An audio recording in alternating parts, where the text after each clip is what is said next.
backstretch at Saratoga. This is the Handicappers Report. The Handicappers Report is brought to you by Pinnell's Restaurant, a Saratoga tradition since 1922. 284 Jefferson Street, Saratoga, just minutes from the track. The new Capital OTB wagering platform. Bet any place, anytime with the new Capital OTB wagering platform. And CapitalOTBBet.com, the premier wagering site in New York State.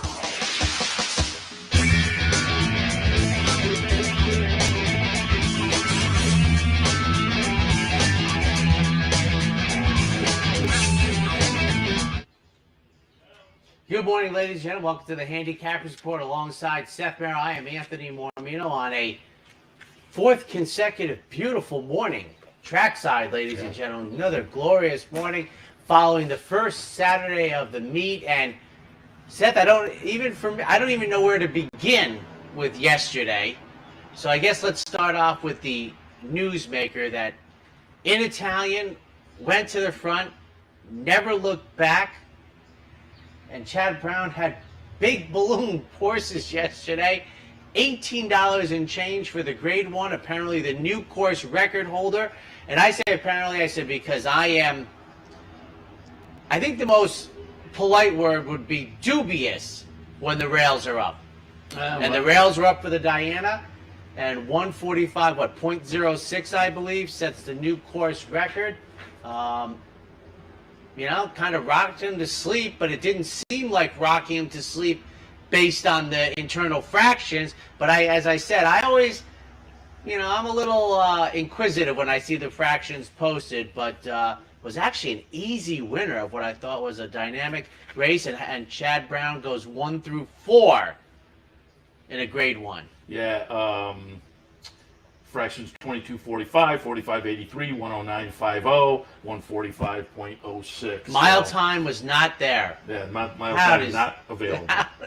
But as you say, you had to figure it had to be around 133 and right, or maybe 134 flat, because often in turf racing they come home faster than you would really see a dirt race, so 11 and change would be possible. So we were thinking somewhere between 133.5 and maybe 134.1, guessing in the year 2022 about what the time is. And as you say, the Chad Super 1, 2, 3, 4 in Italian technical analysis. Bleecker streak, the undefeated streak is broken at 4 to 5. I like Rozier. Chad said after the race, and being a European start of the career, that probably was not taking. And I was thinking about that after I picked her, and you were on board with her too, right? I was thinking, maybe that race at Churchill Downs and the give is what she liked, and then I kind of thought her next start, little regression from the big performance at Churchill Downs, and like I said, that really kind of corresponds to what I was talking about yesterday about.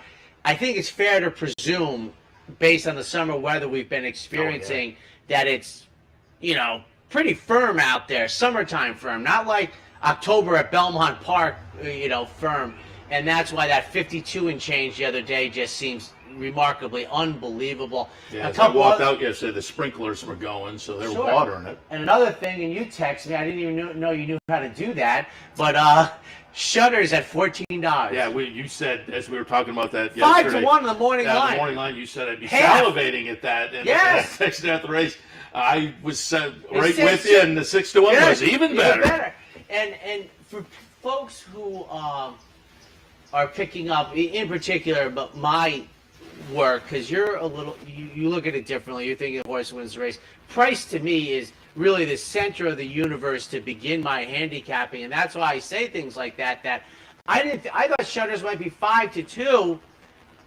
At 5 to 1, I love shutters. I just didn't think, when you're doing this program at 9:05 in the morning, and a guy like me where price is, very important to me. I mean, I love shutters at 6 to 1. And sometimes people will come up to me and they're like, I don't think they quite get the connection of, but you said, and I'm like, well, yeah, but it's a broader spectrum for me.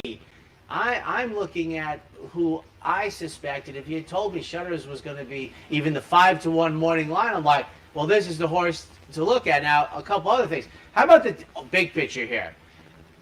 Chad Brown loses with 2 odds-on horses. Reinvestment risk that was god-awful. And if you said he's going to win 4 and one of them won't even hit the board, nice show prices there. And he had a good day, a very good day. You're like, wow. But and another thing about the pick 5. Now, the pick 5 was about the same size pool yesterday as usual, but that might be light for a Saturday, but it wouldn't have been too light. And the reason I bring that up is they bet $2 million. We were thinking 1.5. Yeah. They bet $2 million, and what did it come back, about 230? What did it come back? It had to come back good. I mean, it was the pick 6 payoff. It was just under $300,000. Right, so I'm guessing about 8 winners. That sounds about right. 7 or 8 winners. 7 because or 8. A unique thing about the $2 million that they bet, if my math is right, Seth, the carryover just about negated the takeout. So I'm guessing the players were playing for the $2 million put in the pool, because it was like $520,000, right? It's what, 24% on carryover days to takeout. So the numbers are pretty close there. So at 300,000, let's say they were chasing 2.1 million, 7 winners yesterday for $1, and that's a good job. I mean, there was looking to fly. I thought was interesting because that was the AE, right? Yes. And that sometimes, people, just clerical things. They're like, oh, I didn't see the 13 was in, or even the 13. Also, let's get a couple things here. Baby Yoda apparently likes this zip code up here because was strong again. And that was the reinvestment risk race. I had reinvestment risk over Answer In, over Baby Yoda. I boxed those 3 up, and Answer In was our dark horse play of the day yesterday at 28-1, completed the exact. I thought he'd add value under reinvestment risk, but I wasn't going to let the exact get away if it happened the way it did, so I boxed him up. I ran into some other people on the front side yesterday who played a little Answer In, so congratulations there for jumping on board the dark horse. I heard from the people downtown at Dark Horse, and they said they got a lot of nice feedback, and one of their people jumped in for the dark horse play today as well, a little across the board at 28-1. It was nice, but the exacta with Baby Yoda on top, Answer In underneath, it's a $70 for a buck exacta, so it was a nice Mr. Exacta. Little exacta play. Yeah, it was a nice one. I know you. Is that your favorite bet? I don't want to put words in your mouth. You seem to probably. It seems to be over the years. So I like the picks now too. Pick 4s. Oh, you've gone over to the dark side. You like the horizontals. You and I were like the last holdouts of the verticals. Probably still more of a. If I'm tilting one way or the other, I do like the exactas quite a bit. And also, I have to admit, over the last couple of years, I've become a little more enamored, realizing there's some value to be had with doubles, which I think a lot of people just don't. They're thinking, they're looking at those big payoffs. It got blown out. But it used to be the big dog, and now it's like you look at the double a lot of times. Now, it's like, it's worth it. Now, if there were 50-cent pick 3s in New York, would that be everything for you? Because that's I your want thing. that because the pick 4.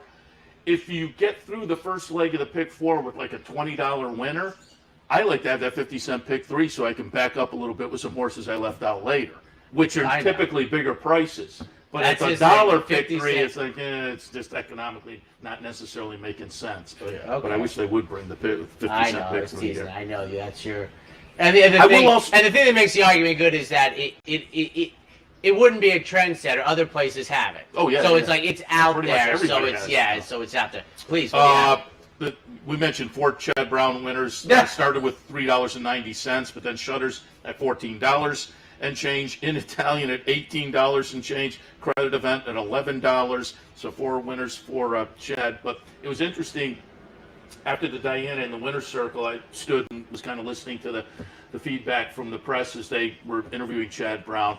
And they asked about, what's it, when you bring all your horses together, is that what goes into that decision making? It was interesting to hear him because he said, they're all working well in the morning. So I bring them over here and let them decide it on the racetrack, as opposed to doing a lot of what if afterward, cherry picking and doing a what if afterwards. And so I think it helps that with this, with the same ownership a little bit, the crossover with Peter Brandt, it helps because he probably says, yeah, go ahead. The other thing is, there's a mare filly gets a grade 1 under their belt as a brood mare, and you might be thinking that Peter Brandt would breed the horses and keep it, and so on and so forth. But the thing that I thought Andy Shirley made a great point yesterday is absolutely that Chad Brown he's entering is running the horses. I mean, now he has the Spanish Armada, so that's good.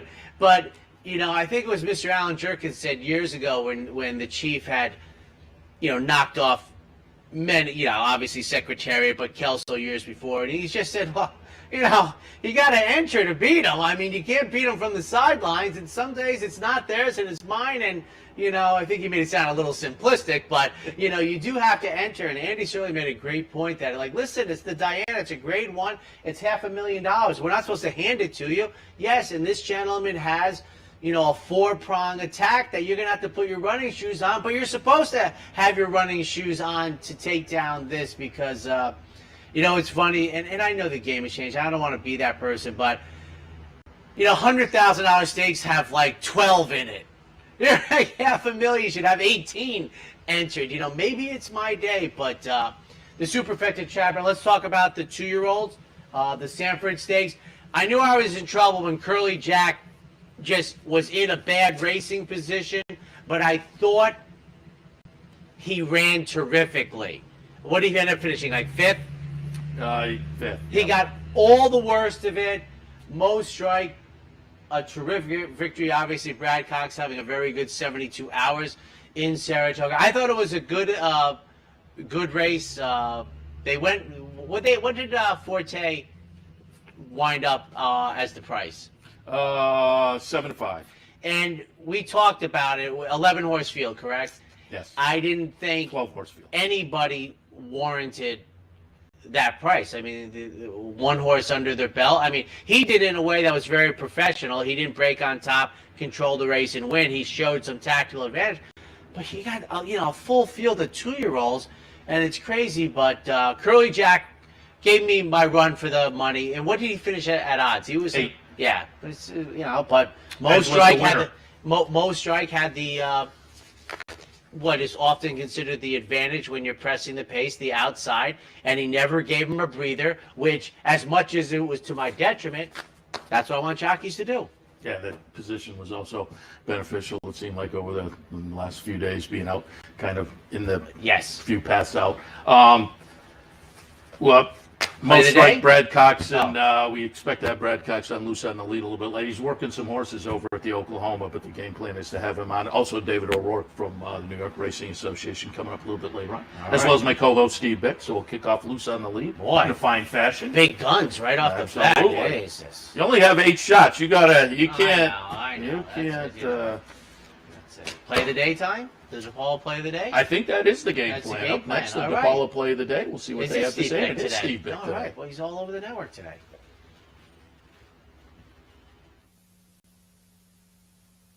When you think trucks, think DePaula. Then come join the family for value. Just visit, call, or click. This week, celebrate with savings. Drive Silverado, just $3.99 a month. Yes, $3.99 a month. So come join the family and think DePaula for all your automotive needs. First Sunday of the meet after a wild first 3 days, including the big double carryover yesterday, $300,000 if you negotiated those 6 races to close out the card. Today, the 7th race is a state-bred filly and mare group going long on the grass. You know my favorite angle, state-breds long on the turf. You get outstanding prices because there's very little separating these horses. It's the DePaula play of the day, and it's the 3-horse Bella Principessa. She's coming around again toward good races, having been moved back to the grass by Bobby Claceris. Joel Rosario sticks, and she can pretty much adjust to any pace scenario that she's going to encounter. Going to start the late pick 4, the DePaula play of the day. It's the 3, Bella Principessa. She's 10-1, and I think we can expect a good effort from her today. Let's get going on our second play of the day. Good luck, everybody. Talk to you Wednesday. When you think trucks, think DePaula. Then come join the family for value. Just visit, call, or click. This week, celebrate with savings. Drive Equinox, just $259 a month. Yes, $259 a month. So come join the family and thank DePaula for all your automotive needs.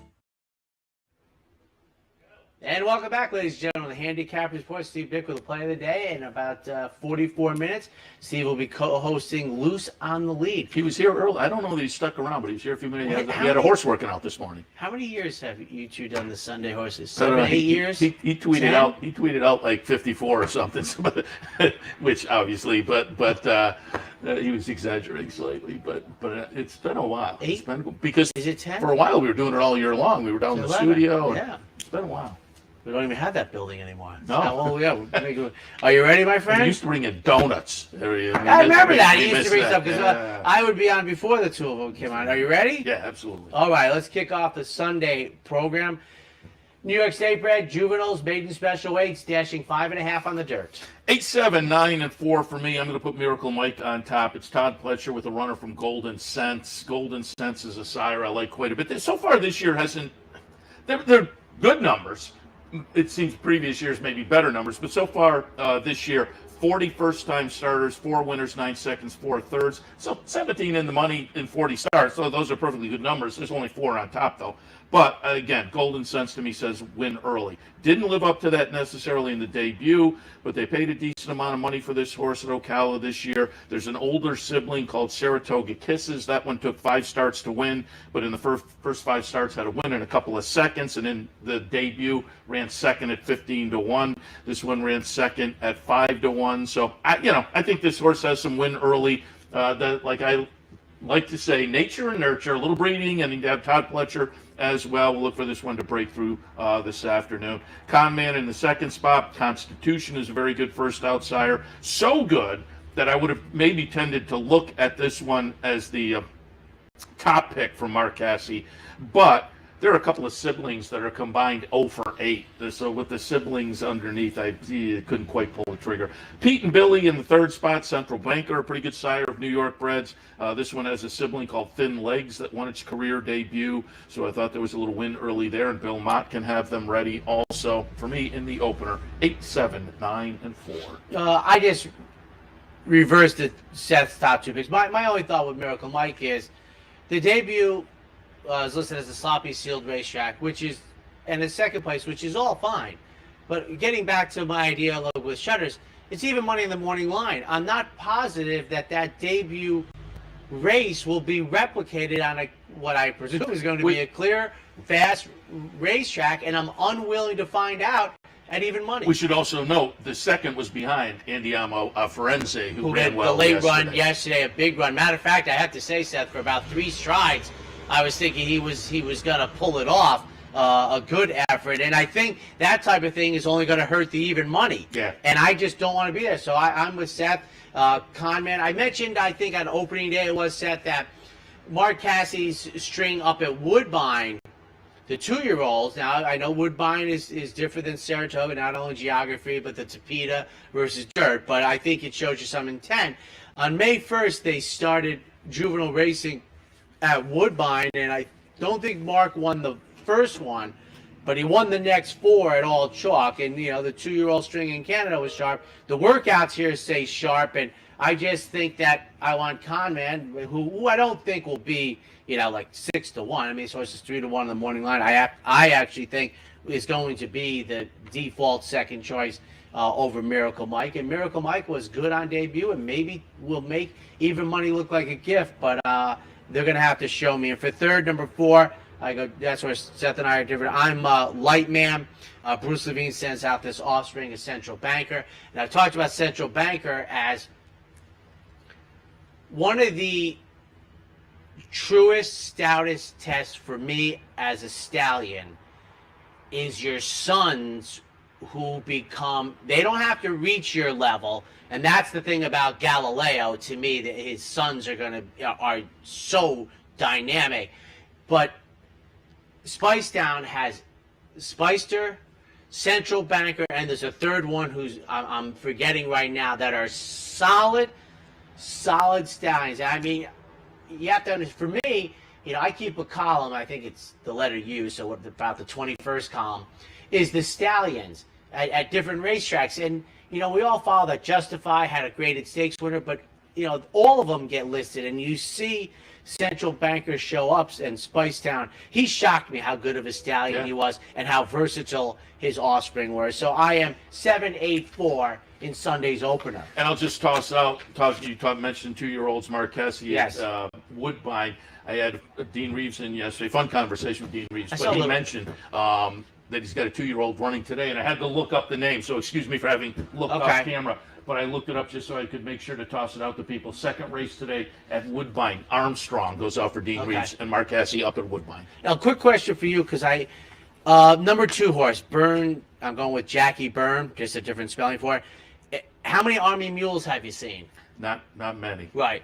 Yeah. And he was the Todd Pletcher horse that needed like 8 months off. He ran huge, had that big effort. I think it was what turned out to be his 3rd and final career start. When I saw that, I was just coming across. I hadn't seen too many Army Mules. I'll pull up during the commercial and see how many firsters he's had run so far this year. Thank you. Second race at Saratoga today, $25,000 plain vanilla claimers, 3/4 of a mile. I'm outside here, 6-4-5.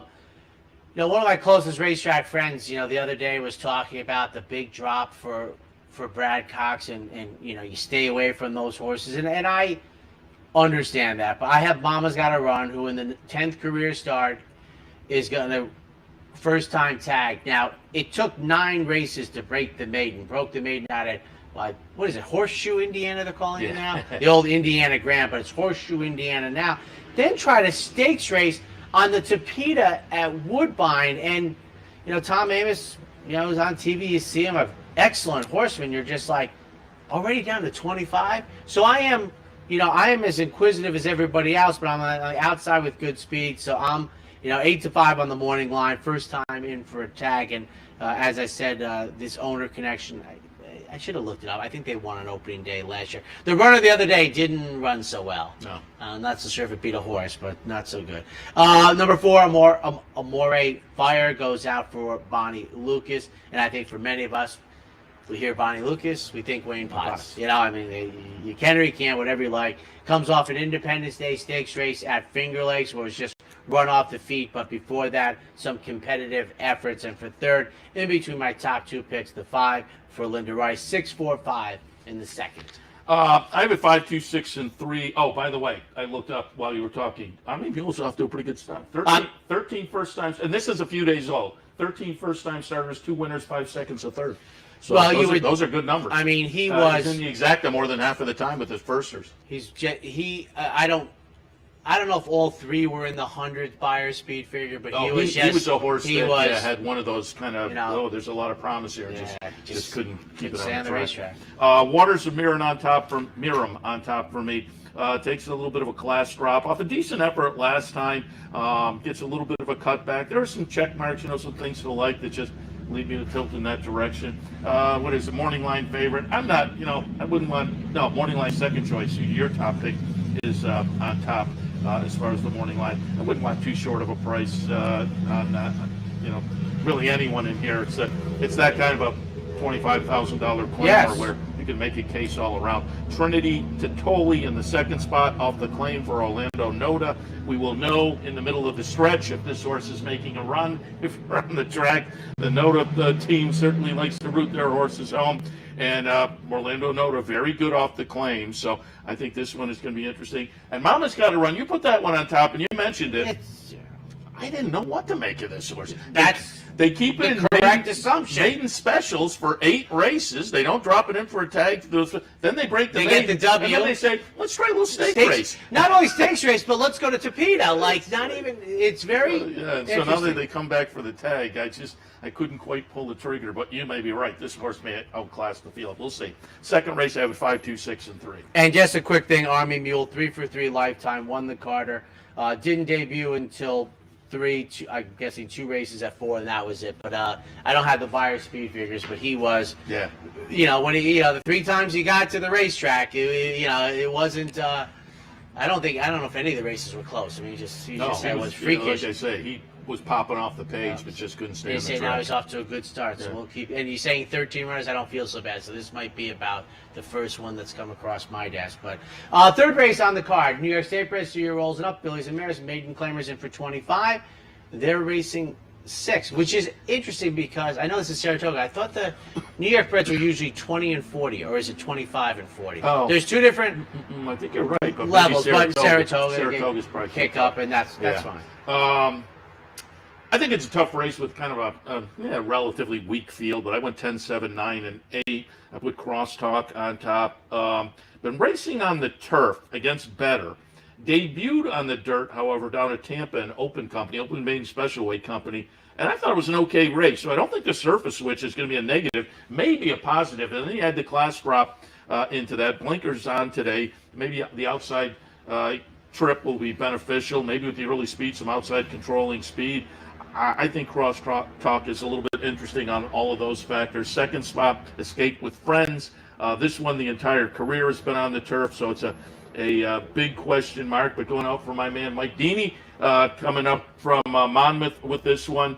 I like following his horses down at Tampa, but then he runs horses at Monmouth, and his horses at Monmouth this year coming up from Tampa have been doing pretty well. This horse, being a New York bred, has raced solely in New York so far, all 3 New York tracks. Hasn't been seen since last year. Surface switch, class drop. Again, a little bit intriguing, and I think we'll get a price. And then the third spot, To the Tune. Blinkers come off today. That I wasn't quite sure what to make of that. That seems like a little bit of an experiment, but the seasonal debut was not good. Well, they were in for the waiver. That's a positive. Now they drop off a dud. Blinkers coming. I could have gone either way with this horse, but the races last year and the prior year were clearly good enough to match up with this bunch. So I always say, don't make a decision good or bad on only one race. So I'm kind of going to look for this one to validate which direction to go with To the Tune. Had to put it in the mix. 10, 7, 9, and 8. You know, the trainer won a Whitney. Well, Whitney, okay. Take a moment. Yeah, Take go a ahead. moment. What interests me, and I have crosstalks, but let me get to my top pick. Big Bean Christine, my top pick, who has had 5 of the 9 losing efforts hit the board. The 2 most recent were on the turf, but you go a little bit back. You got a second and third with moisture in the racetrack. Late winter down at Aqueduct. Luis Saez gets them out. Seemed to be as good a place as any to head towards. Crosstalk. What interests me about this, just, you know, if he had the ability to have discussion with trainers, like the first race at Tampa, you're better than 50-1. I don't think there's a single person that wouldn't say ran much better than odds, and yet you never, until now, try and get back there. I mean, in 2 separate barns. I mean, what was not to like by that debut? Even if you thought it was just practice to get to the turf, I think the filly would have surprised you. And I know it's Temple City on top, but I'm like, I'd try it again at least. I saw some promise, but the Crosstalk doesn't get to the dirt until today off of that March 12th race debut on the turf. And for third, I have number 4, Roz, first off the $20,000 claim from Mike Michele, 310.4. You want to go through the break, or you punting on the trainer's Whitney winner? Oh, yeah, I'm not going to come up with it. 1994 Brunswick. Okay. I think he came off a 7-furlong non-stakes race prepped. How many Whitney winners do you think didn't exit a stakes race to win? All right, take a quick break. When we come back, more from the spa. A day at the track isn't complete without a night at the Horseshoe. Great food, hot music, and cold drinks. So why go downtown when all the action's just across from the track? The Horseshoe Inn at the corner of Nelson and Gridley.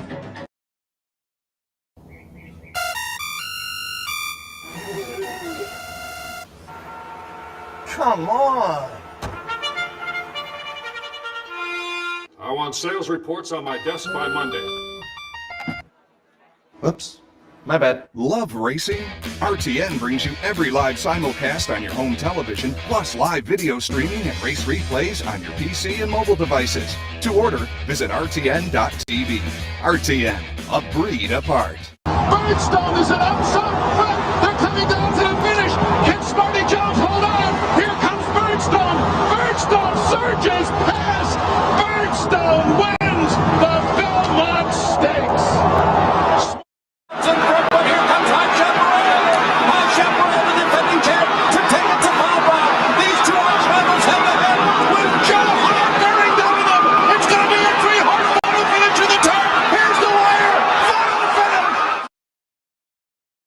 Having trouble finding us? It's actually quite simple. Whether online or on your TV, it's never been easier to watch and wager on championship horse racing with Capital OTB. Simply log on to capitalotbbet.com. There you can watch our morning shows, live stream races, and wager on our state-of-the-art wagering platform. You can also watch from the comfort of your home on Spectrum Cable Channel 1250 or FiOS Channel 467, and win more with Capital OTB.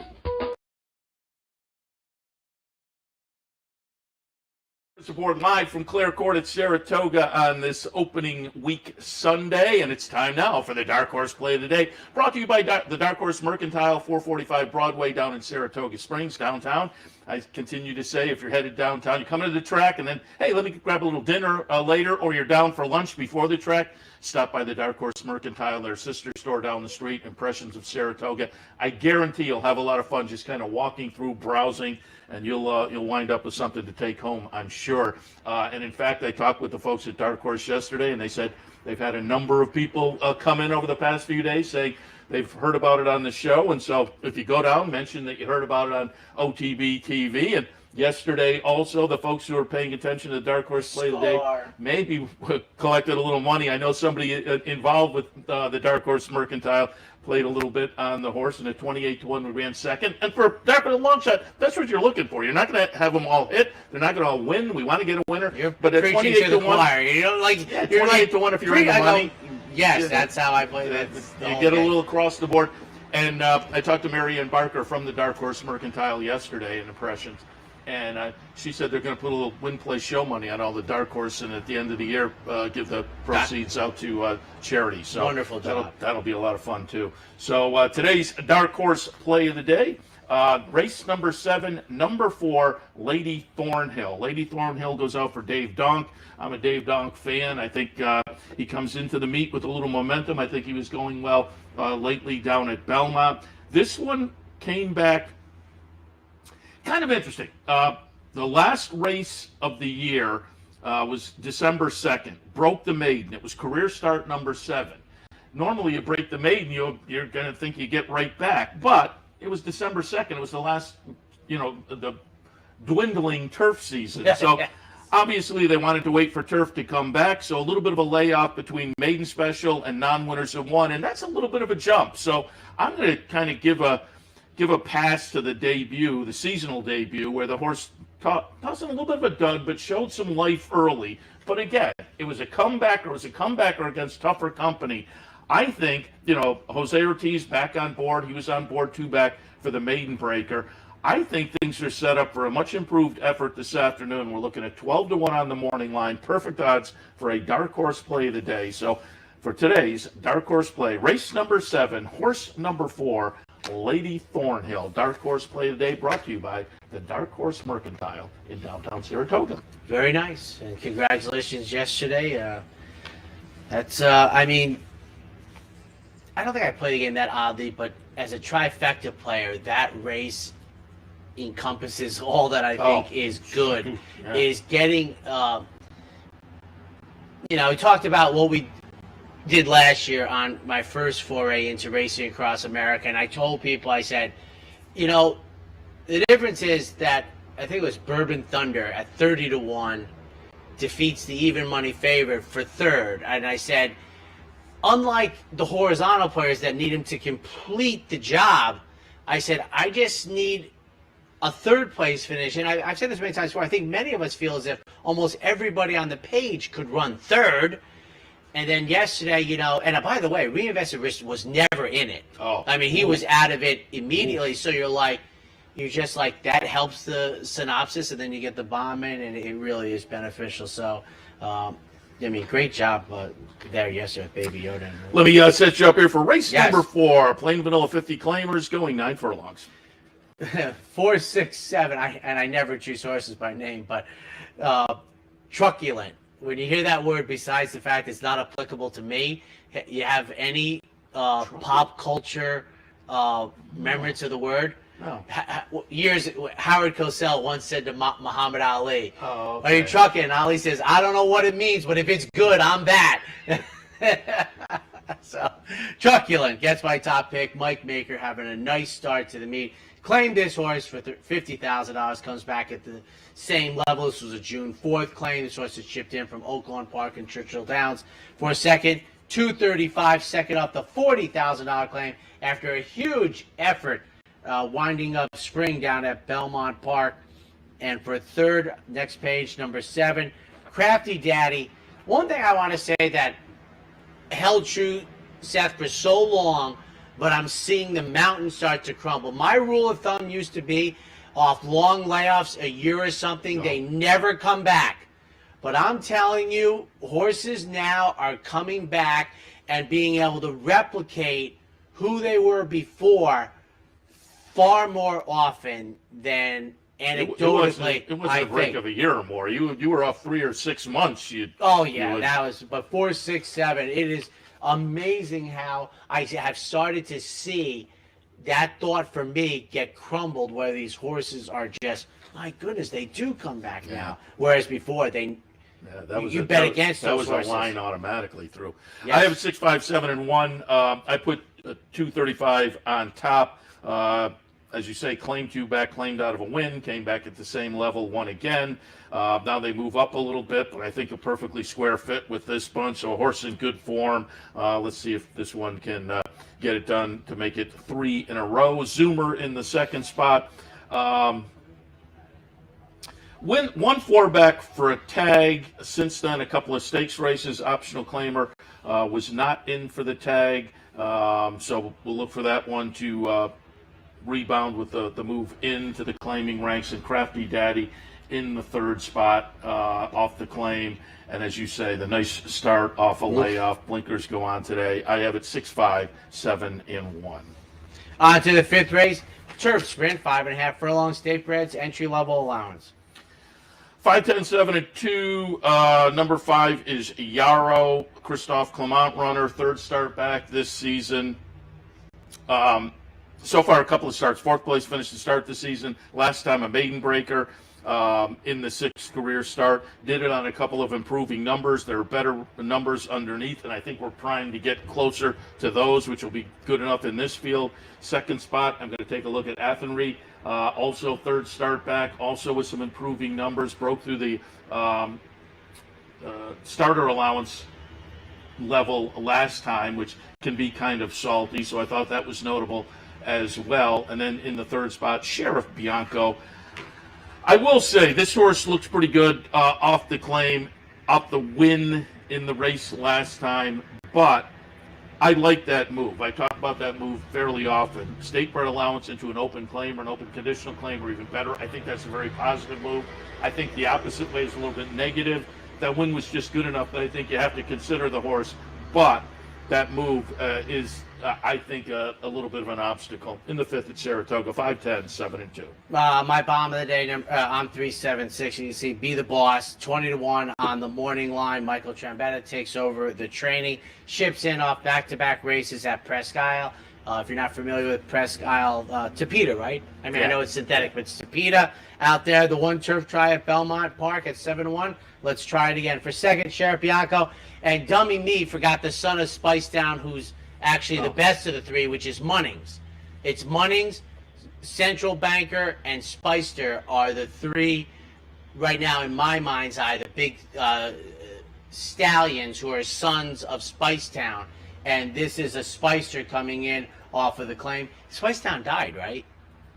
Yes, I think he's dead. That's why I've kind of moved on to the sons of him. And for second, number 6, 2 down. Third career start for Jeffrey Engelhardt, never off the board. Takes on winners for the first time. First off the claim, 3, 7, 6. Race number 6 on this Sunday afternoon. $14,000 conditional claimers. Non-winners of 3 lifetime is the condition. The trip is 7 furlongs. 4, 10, and 7. Road to success. We certainly hope so. First off the claim for Jeffrey Engelhardt. This is a $14,000 claim off of a second place finish most recently. Has a second place finish going 2 turns at Saratoga last summer.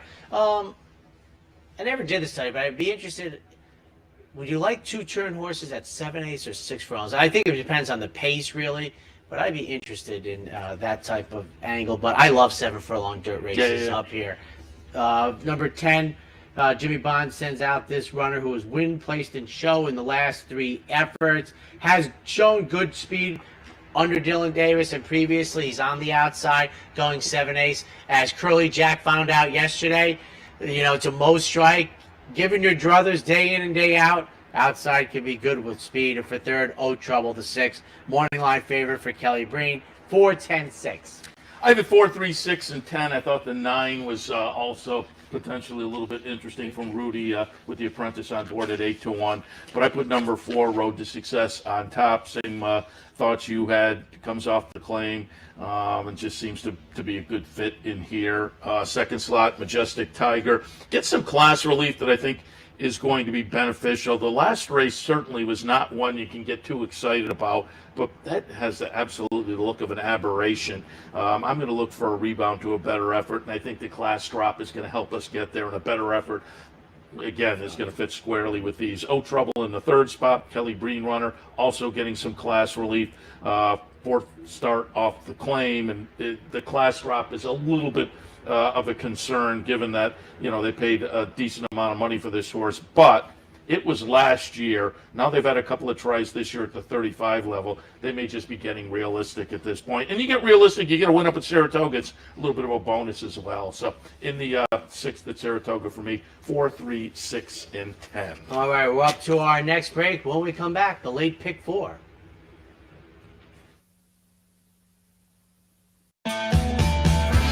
It only takes one upset to make history, especially in Saratoga, the graveyard of champions, where the dark horse can overcome the odds, defeating the favorites and wowing the crowds.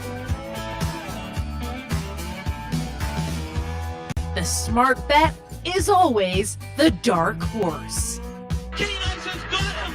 Keen Ice has won the Travers over American Pharoah in a dramatic upset!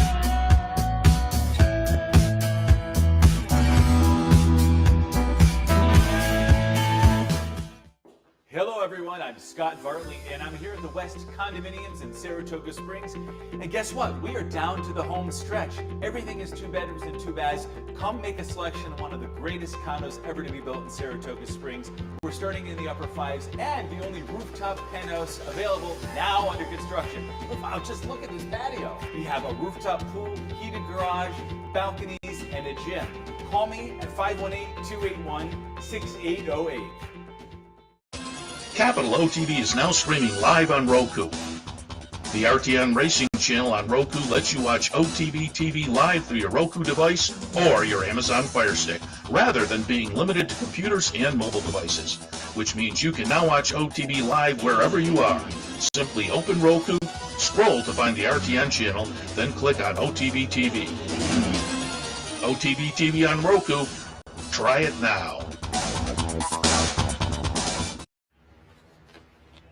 Welcome back, ladies and gentlemen. 7th race on the card. State bred filly mares, entry level allowance, miles 16th on the inner turf course. And one thing I should say, over the last couple of years, I expect the rails to be up on one of these turf courses until almost Travers Eve, and the other one is just a program they're in at NYRA. I think it's very important with the rails up, but I expect the majority of turf racing up until the Travers is conducted with the rails up. And as I said before, makes timing an issue for me, but knock them out. 5, 9, 2, and 4 for me. I think the 10 is interesting as well. Our colleague is walking around now, Steve Bick, like Bella Principessa, so at 10-1. So I may play around. I may go deep in an exacta box in here, because I do have Lady Thornhill as the. I will definitely have an exacta box in here. It's just what it is going to encompass. I'll also do a little win place on Lady Thornhill, but I have the 5 on top. New Ginia. Lightly raced for Christophe Clement. The career debut was a very good win in November of last year. And again, it was one of those where you assume they said, we have a turf horse, we got the win, let's wait for the turf season to kick back in, because it's a New York bred, so they're going to wait for the New York bred turf season. They did. They came back in allowance company and ran 4th. So it's a little bit of a similar scenario to what I'm hoping for Lady Thornhill, in that it's a salty place to come back. And then in their second start back in this company, the horse just missed. So New Ginia, I think, is primed in here. Second slot, Russia. This will be the second start of the season, coming back, breaking the maiden in the third career start, coming back in the seasonal debut for Chad Brown and company. So this one seems to be in good and maybe improved form now as a 3-year-old. Just okay is not okay. Hasn't been seen since last September. But certainly the better efforts we saw from this one last year are good enough to toss into the mix, and we'll hope for one of those coming off the layoff. The trainer can do well with a layoff like this. So we'll use those three. Again, Lady Thornhill is interesting, Master of the Tunes, and as I say, I'm going to be playing around with Lady of Thornhill, and we'll get a price in this race. Master of the Tunes and Bella Principe. It's a fun race, but I have it 5, 9, 2, and 4. I agree. I just have the top two. We were inverted. I'll touch on number 11, Classic Lynn, my third place horse, Seth. I might be a day late, dollar short. Joe Sharp yesterday in the turf event in the finale, looking to fly, he wins. So now I have the Joe Sharp outside horse because the 11 and the 12 are MTOs. Classic Lynn is on the outside. But the maiden victory last year, before they wrapped up the season, was very sharp. Has been laid off since trying the maiden of the mist, October 30th. Now makes the seasonal debut, but rooting, was very strong. You get late 6 today. We're on the outside. A little run into the first turn, 9, 5, 11. Race number 8. It's going to be presented by our friends at the TRF, the Thoroughbred Retirement Foundation. They do some good work. We will certainly have some representatives from the TRF come in and sit with us as the meet progresses. But this is the Quick Call, a Grade 3 event. I'm just looking. We had $175,000. I didn't see the purse for a second. Okay. $175,000. 5.5 on the I think the Sanford was a grade 3, $175,000. Yeah, they kicked up the slot. 150s this Nice. year, though. 175. I know around here, and rightfully so, we talk about 4-star Dave and his Saratoga record. Look up Quick Calls sometime. And Quick Call, he won back-to-back 4-goes. Good luck with that. I mean, I don't think either one was a grade. I don't think the 4-go was a grade 1 yet in those days. I mean, remember, for many years, the only 6-furlong grade 1 in America was the Breeders' Cup Sprint. I think the DeFrancis Dash became the second one, which they ran yesterday at Laurel as a listed stakes, I believe. But Quick Call was good up here. I think Sydney Waters? That sounds right. Sydney Waters, Quick Call. Green and the yellows, but an outstanding Saratoga performer, a sprinter. He gets a turf sprint named after him. I am 786. Asymmetric for Wesley Ward, makes the second start of the year. Comes out of a runner-up position, a race in the Paradise Creek. They take blinkers off after trying him in the Paradise Creek for second. The outside horse for the turf race, because 9 and 10 are MTOs. Big Invasion. Talked about this, I think 2 summers ago, when Declaration of War, Seth, was showing up in so many spots. I didn't think a long-winded Euro would be a good stallion, but boy, look at this runner. He is a turf sprinting maven. Joel Rosario gets to mount for third, one-timer, 786. I had Dean Reeves, as I say, yesterday, and we talked a little bit about Big Invasion. He's high on that one. He also likes his other horse, Sky and Sand. We'll see when Senbei comes back. That one's entered for main track. Only all 3 are Reeves horses, but Big Invasion on top for me. 8, 7, 4, and 2, as you say, 4 wins and 5 starts. The only defeat was the career debut. That was a second-place finish. Since then, undefeated and unchallenged, really, including some turf sprint stakes, which I think is kind of a specialty, and he's done very well at it. So I'll put Big Invasion on top. Second spot, Asymmetric, comes in from Europe and put in a pretty nice try last time behind Big Invasion in the U.S. debut. I think he'll be a player again today. And then number 4 horse in the third spot for me off a 4-race win streak, including some stakes races. So the Larry Ravelli runner shipping in from the Midwest. Hawthorne been training in that most recently over at Colonial, but I think is in very good form. And again, a bona fide quality turf sprinter, which, as I say, I think is a little bit of a specialty, and he has specialized well in it. I have it 8, 7, 4, and 2. And one thing I like to say about the Paradise Creek at 7/8, it's one of those that I think is rare in this game. It is absolutely perfect distance surface for the horse.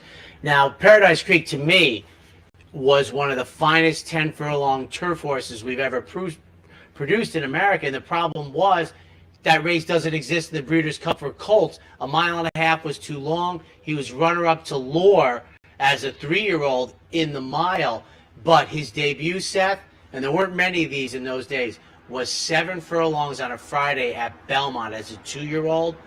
One of the finest debut turf races I've seen. Up to the 9th race, 3-year-olds and up. This is the open company optional claimers in for 80, non-winners at 3, going 7/8. 5, 4, 6, and 3. I'll put Fortin Hill on top. Goes out for Bill Mott and Larry Best. OXO Racing coming in pretty good form, I would think. Some nice 90 buyer figures with a couple of second place finishes bookending a third place finish in the last 3 starts. Looks like a good fit with this field, which I think is a pretty competitive bunch. Sound Money in the second spot, Chad Brown and Klarovich also coming in good form. A couple of second place finishes in stakes action in the last 2 behind Jackie's Warrior and Cody's Wish.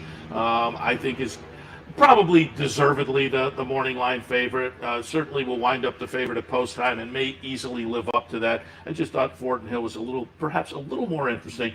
Sound Money in the second spot, 3-2 Zone in the third spot. I couldn't ignore that triple-digit buyer 2 starts back. If we get back to that, this horse might wind up being the one to beat. It's just that is kind of standing out on the page a little bit. We'll see if this horse can replicate that or gets closer to the other numbers, which are probably more of a third place finish kind of a performance.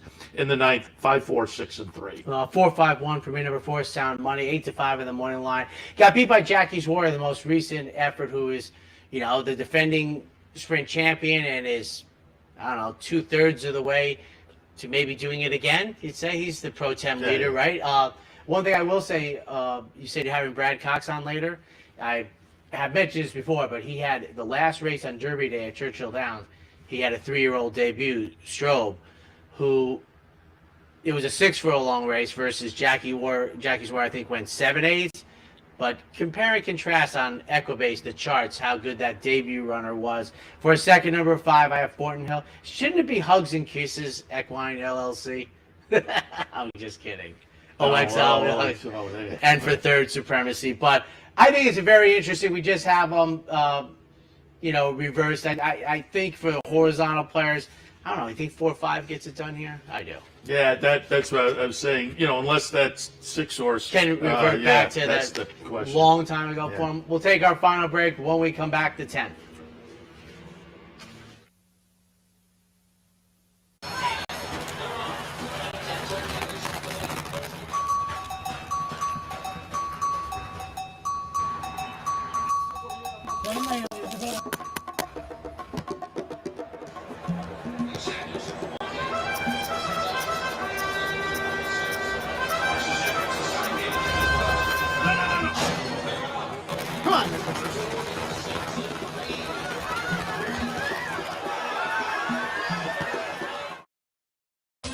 Capital OTB is now streaming live on Roku.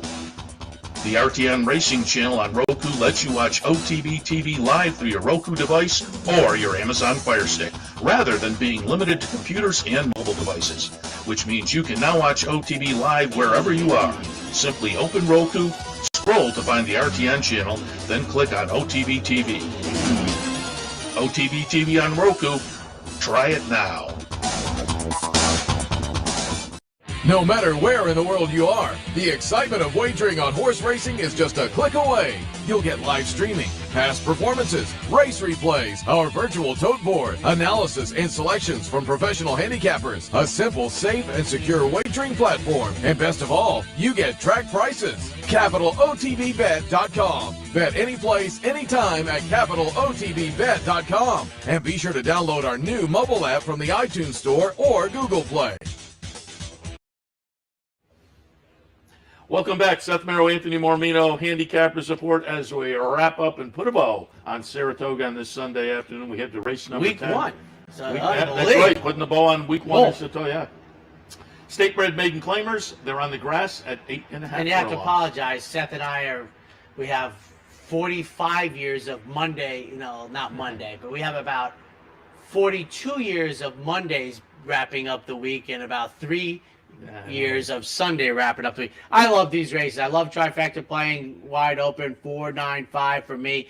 Ink blot, to me, you parse out the 2 turf races on the firm going, double-digit prices. I draw inside today. Trevor McCarthy should be able to get a good position early, and that's what I'm expecting. I think 10 to 1 on the morning line for Ink blot, my top pick. For second, number 9, Dance for Bourbon, 20 to 1 on the morning line.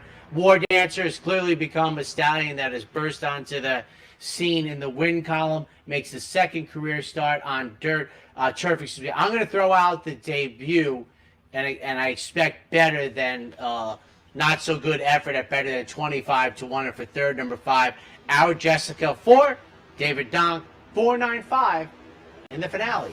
I went 12, 10, 5, and 7 for our friend Jack Knowlton at Saratoga Barclay Tag Trains. Tapple Cider stepping out of Maiden Special Company in the seasonal debut. I think that's going to be beneficial. Again, a little time off, maybe matured the horse as well. Tapple Cider on top. Skyward Princess going out for Chad Brown off a couple of Maiden Special efforts so far. May also benefit from the class drop, and Our Jessica, as you say, going out for Dave Donk off a nice try when dropped to this level. Honk last if you time. like Donk. Honk if you like Donk, absolutely. I have it 12, 10, 5, and 7. And I will just add, when we were in on Thursday, I said, hey, go over and play the low rollers. And I think it was a late change because I'm pretty sure they were going to low roller on opening day. If you went over and looked for the booth, it wasn't there. But you will have plenty of opportunities every Thursday and Sunday. They'll kick off the low roller contest on the front side today. And as I said the other day, highly recommended. It's a lot of fun. You got to work some things out. You kind of move and groove. As I say, you will have plenty of opportunities to play. You go over, you give them $40. They give you a $30 card. You play 5 $2 win, place, and show bets during the day. You keep all the money that's on your card. The $10 that's taken out of the 40 is put into the prize pool. If you have the most money at the end of the day, you get the top prize, and they pay down 7 or 8 places typically, depending on how many people enter. But it's a lot of fun. I have recommended it over the years, and people who have tried it for the first time are all like, that's great. It's a lot of, you think a little bit differently, you find some value, so have some fun this afternoon. Up next, He Stays, I Go, Loose on the Lead. Have a great Sunday, everyone.